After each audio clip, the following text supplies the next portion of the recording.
उलझने के लिए यहां पर कुछ भी नहीं है। पता नहीं लोग कैसे गुस्सा कर लेते हैं, कैसे अहंकार में पड़े रहते हैं, कैसे लोभ की गिनते रहते हैं। हमारे पास तो शांति के अलावा किसी चीज के लिए टाइम ही नहीं है। जितनी ज्यादा शांति और निर्मलता बढ़ जाए, जितनी वीतरागता बढ़ जाए, वो उतना हमारा। बाकी फूफा, उसमें मिलना क्या? खर्च हो गया आपका, टाइम चला गया। वो आधे घंटे 10 मिनट जो फूफा फूफा फूफा किया ना, वो टाइम गया आपका, दिमाग खराब हुआ आपका, खून जला आपका। उपलब्धि 0,0,0,0।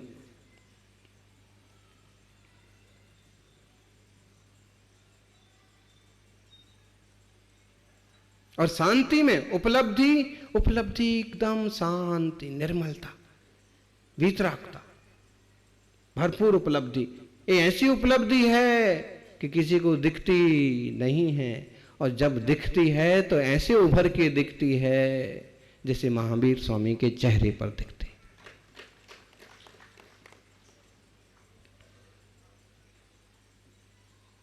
साधना हम शांति के लिए कर रहे हैं। एक गुरु के 2 शिष्य वर्षों बाद मिले, काफी बढ़ गए, वो काफी तरक्की कर ली अपने अपने क्षेत्र में, और काफी दिनों बाद मिले। तो दोनों को पता था कि अमुक बहुत कठोर और तुनक मिजाज स्वभाव के हैं, और ये भी मालूम है कि ये जो है ये बहुत शांत सुशील है। लेकिन दोनों मिले, मिलना हुआ।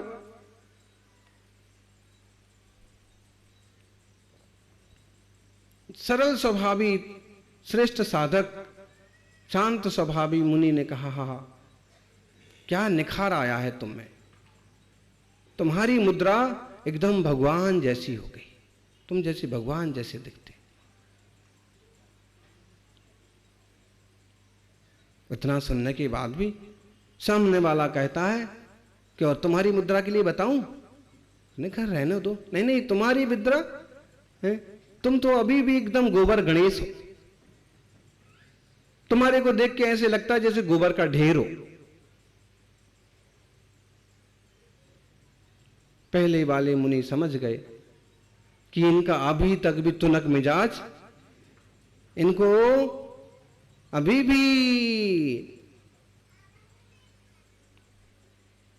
खड़े हुए शिष्यों को समझ में आ गया कि इनको भगवान दिखे। जिनने भगवान की साधना की उनको भगवान दिखे, जिनने गोबर की साधना की उनको गोबर दिखा। चलते फिरते सामान्य आदमी में, दूसरे सहयोगी में आपको भगवान के दर्शन होना चाहिए। चैतन्य आत्मा है वो। अगर तुमने ऐसी साधना की है आत्मा की, परमात्मा की, शुद्ध स्वभाव की, तो सामने वाले में आपको भगवान दिखेंगे, प्रभु दिखेंगे। वो खुद ही होनहार भगवान है।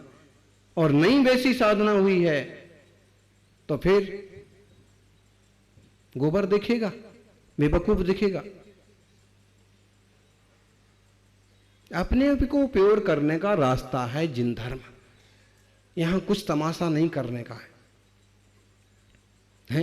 ये तो कर लेते हैं लोग कि ऐसा करो वैसा करो, वरना करने के लिए ही कहा अंततः कि एकदम संक्षिप्त हो जाओ, शांत हो जाओ, अकिंचन हो जाओ। ज्ञानियों,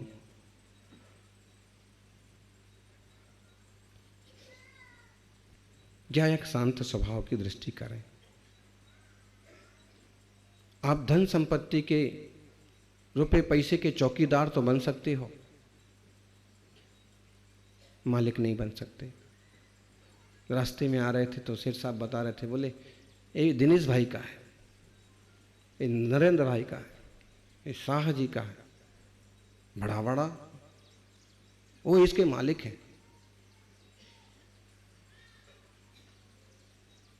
हाँ, एक कोठारी का है। और भी ऐसे रास्ते में लेकिन हमको तो ये समझ में नहीं आया कि मालिक हैं। आप भले मालिक बोल रहे हो, लेकिन आज जिस धर्म पर चर्चा कर रहे हैं उसके हिसाब से तो दुनियादारी के हम चौकीदार तो कदाचित बन जाएं, मालिक नहीं बन सकते। उस चीज का मालिक वो वस्तु है, उस जमीन का मालिक वो जमीन है, उस घर का मालिक वो घर है, उस मालिक मॉल का मालिक दुकान का दुकान है। हम तो ज्यादा से ज्यादा अच्छा ताला लगा के आना, बराबर गेट बंद करना, देखो कहीं लाइट वगैरह तो गड़बड़ नहीं है, और एक तरह से हम उसकी वॉचिंग कर सकते हैं, वॉचमैन बन सकते हैं कदाचित। जैसे अपन सीधी भाषा में क्या बोलते हैं, क्या बोलते हैं, चौकीदार। शब्द बड़ा ऐसे लगता है, लेकिन कितनी गजब की बात। और जो व्यक्ति ऐसा समझने लग जाए ना कि मैं मालिक नहीं हूं, तो चौकीदार की तरह सब चीजें करता हुआ भी निर्लिप्त रहेगा, मुनीम की तरह सारे हिसाब रखता हुआ भी निर्लिप्त जैसे रहेगा। ठीक है, घाटा हुआ सेठ जी जाने, फायदा हुआ सेठ जी जाने, मैं तो मुनीम हूं, मेरे को पगार मिलना है 5,000 मिल जाएगा, कमाएंगे तो मिलेगा, कम कमाएंगे तो मिलेगा। ऐसे ही अगर ज्ञानी समझ गया ना तो फिर उसकी परिणति चेंज होती है। सम्यक दृष्टि जीव की, ज्ञानी की परिणति ऐसे चेंज होती है। उसके कोई पूंछ उग जाए, नई सींग आ जाए, ऐसा नहीं होता है। बस उसका जीवन का एक जीने का अंदाज बदल जाता है। रहेगा वही, करेगा काम, जिम्मेदारियां निभाएगा, लेकिन उलझना नहीं, पर में एकत्व करना नहीं, कुछ घाटा लग गया तो रोते बैठना नहीं, बहुत ज्यादा लाभ हो गया तो कूदना नहीं। ठीक है, यानी कभी कहते हैं परिग्रह 24 भेद त्याग करें मुनिराज जी, तृष्णा भाव छेद घटती जान घटाइए। मुनिराज तो 24 प्रकार के परिग्रह का त्याग करते हैं। क्षेत्र वास्तु हिरण स्वर्ण धन धान्य दासी दास कुप्य भांड सबका त्याग है मुनिश्री का। और ये 10 तो सबको दिखते हैं, मुनिराज को तो मिथ्यात्व का भी त्याग है, उस दुर्भाव में नहीं जीते हैं। क्रोध मान माया लोभ इन भावों का भी त्याग है, कसायों में नहीं जीते हैं। हास्य रति अरति शोक भय जुगुप्सा स्त्री वेद पुरुष वेद नपुंसक वेद, ये भेद भाव में भी नहीं जीते हैं, सहज स्वभाव में जीते हैं। 24 प्रकार का परिग्रह किसने छोड़ा है? मुनिराज ने छोड़ा है। छोड़ना ही चाहिए, वेद विज्ञान के बल से छूट ही जाता है। और फिर श्रावकों के लिए दूसरी लाइन कह दी, तृष्णा भाव छेद घटती जान घटाइए। हे गृहस्थियों, घटती जान घटाइए, एक और दुकान बढ़ाइए, एक और गाड़ी बढ़ाइए। ये अच्छा हुआ नियम बना दिया सरकार ने, नहीं तो एक और लाड़ी बढ़ाइए।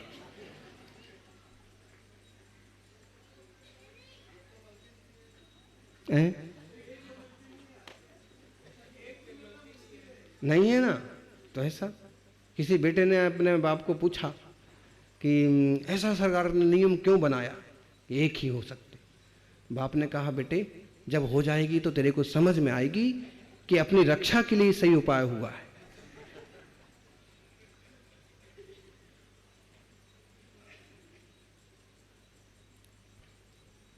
लेकिन जो ऐसी पद्धतियां थीं वो भी अपनी एक तरह से चलती थीं, और उसमें भी कई अच्छे परिवार अच्छे काम भी कर जाते थे। जो भी है, कहने का मतलब है कि घटती जान घटाइए। अक्सर कर ये तो देखो आज का रोग हो गया कि बोले बढ़ाओ बढ़ाओ बढ़ाओ, बढ़ने से बड़े कहलाते हैं, चीजें बढ़ाओ। जबकि ज्ञानी की दृष्टि ये है कि घटाओ, और घटा नहीं सकते हो तो बहुत ज्यादा तृष्णा मत करो।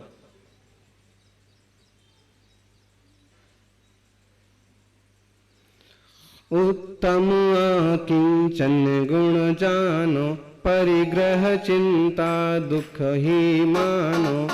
फंस तन किसी तन में साले, चाह लगोती की दुख भाले। बाले न समता सुख कभी न बिना मुनि मुद्रा धरे धन नगन पर तन नगन ठाणे सूर्य सुर पायनी पर घर माही तृष्णा जो घटावे रुचि नहीं संसार सो बहु धन बुरा हूँ भला कहिए दीन पर उगार सो। देखो उत्तम आकिंचन बहुत बड़ा गुण है, परिग्रह चिंता का दुख का ही कारण है।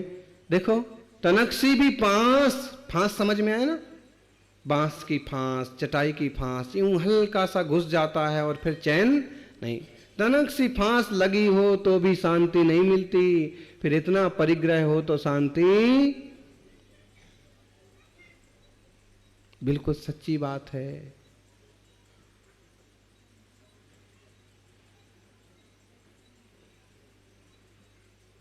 फांस तनक भी तन में साल है। चाह लंगोटी की दुख वाले, लंगोटी की चाह है तो भी दुख ही है। वही महाराज जी अब खराब हो गई, लंगोटी बदलवा दो। दुपट्टा बहुत 6 महीने से तो बदला नहीं, अब बदलवा दो। तो चाह लंगोटी की दुख भाले, फिर भाले न समता सुख कभी नर बिना मुनि मुद्रा धरे। जब तक मुनिराज की मुद्रा ना मिले तब तक समता रूपी सुख नहीं हो सकता। पूर्ण शांत धनी नगन तन पर नगन ठाड़े हैं। धरती पर नग्न दिगंबर मुद्रा में खड़े हैं और पांव कौन पड़ रहा है? सुर असुर पायन परे। सुर असुर देवता पांव पड़ रहे, कुछ नहीं है। ऐसी शांत वीतराग मुद्रा की देवता भी धरती के देवता हैं मुनिराज। सुर असुर पायन परे घर माही तृष्णा जो घटावे रुचि नहीं संसार सो। ज्ञानी ग्रस्त हो तो घर में से तो कुछ तो रुचि घटाओ। और बहु धन बुरा हूं भला कहिए दीन पर गुपसार सो। धन सचमुच बुरा है, रिश्तों में भी खटास ला देता, लेकिन अच्छा कहा है वहां पर कि दूसरे के उपकार के काम आ जाए। हैं कल एक गाड़ी निकली, उसमें बज रहा था 1 रुपए का 1 लीटर शुद्ध पानी है।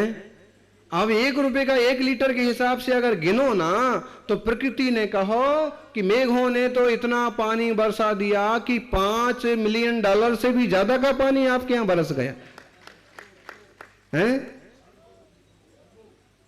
$1 ट्रिलियन की अर्थव्यवस्था की बात हो रही ना, तो उनको बताओ कि इतना पानी बरस चुका है। डोंट वरी, अपनी अर्थव्यवस्था का खाना पूर्ति।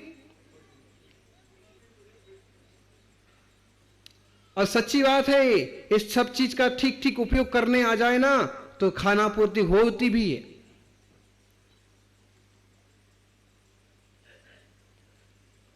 अब देखो पेड़ उग रहे हैं हमारे यहां प्लास्टिक के लगा करके और जंगल बनाने की कोशिश की, लेकिन ना उसमें कोई खुशबू आने वाली है, ना कोई उसका पेड़ का रुतबा दिखने वाला है।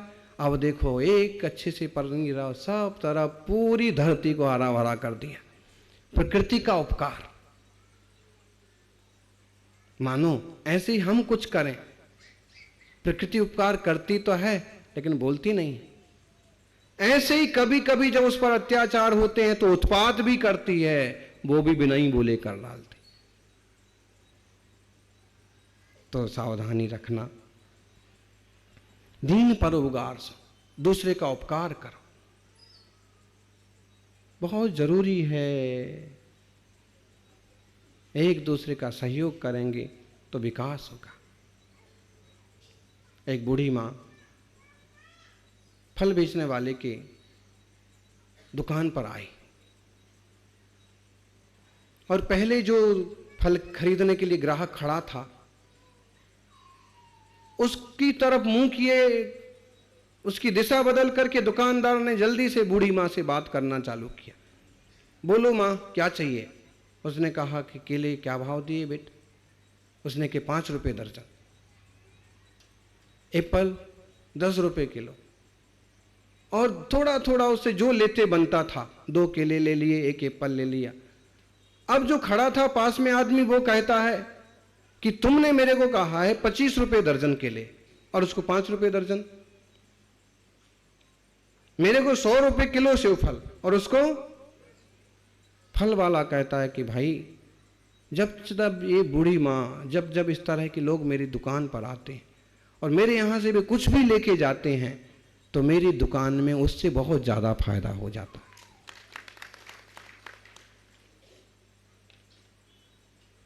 उसकी स्थिति तो ऐसी है कि मुझे मुफ्त में दे देना चाहिए, लेकिन किसी के स्वाभिमान को चोट ना पहुंचे, इसलिए मैंने उससे ऐसा सौदा किया। समझना, हम भी कभी कमजोर लोगों से लेन देन करते हैं, साग भाजी खरीदते हैं, तो भी हम में थोड़ी सी उदारता हो, 1 आध रुपया ज़्यादा मिल जाए उनको, कोई दिक्कत की बात।